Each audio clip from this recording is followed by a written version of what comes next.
So, what do the religious Jews believe? Is their religion unchanged from the Bible days? What Jewish people believe varies greatly, but their religion today is very different from what Jesus would have grown up with. The Judaism of the Bible was fulfilled by Jesus and ended in the year 70 in the Christian era, when the temple was destroyed by the Romans.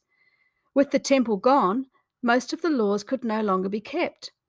For instance, how could sins be covered when there was no temple to make sacrifices in?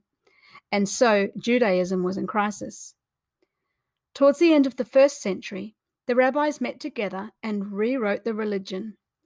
Temple worship was replaced by the synagogue, priests were replaced by the rabbi, and sacrifices for sin were replaced with good works, charity, and prayer. This was Rabbinic Judaism, and its written text became the Mishnah, the oral law that was written down around the year 200.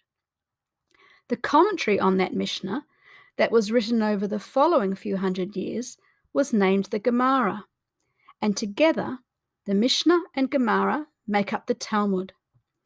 The Talmud became a very holy book of Judaism, and the Old Testament scriptures were relegated to second place. When Jewish people read the Old Testament, they read it through the lens of the Talmud. Since then, Judaism has morphed even further. Rabbinic Judaism has now become modern Judaism, and for most Jews, it's all about relativism and tolerance. It is not so much about faith as about works. What you do is important, not so much why you do it. What about the Jews who wear that distinctive clothing and the side curls? Surely they are obeying God as best they can. They are Hasidic Jews. In the past, they were a minority, but their numbers have increased. They outwardly keep the religious rules more than any other Jews, but they are more like a mystical cult.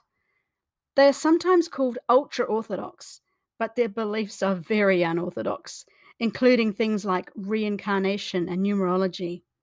They are a very long way from the Judaism of the Old Covenant. As you've seen, Jewish people are diverse. Some are followers of Jewish teachings and traditions. Others express their Jewishness through the community and cultural activities. And there are those who follow other faiths and ideologies. But our prayer for all Jewish people is that they would know the new covenant that the prophet Jeremiah spoke of, and God's Messiah, the true sacrifice lamb, who said, "This cup is the new covenant in my blood, which is poured out for you."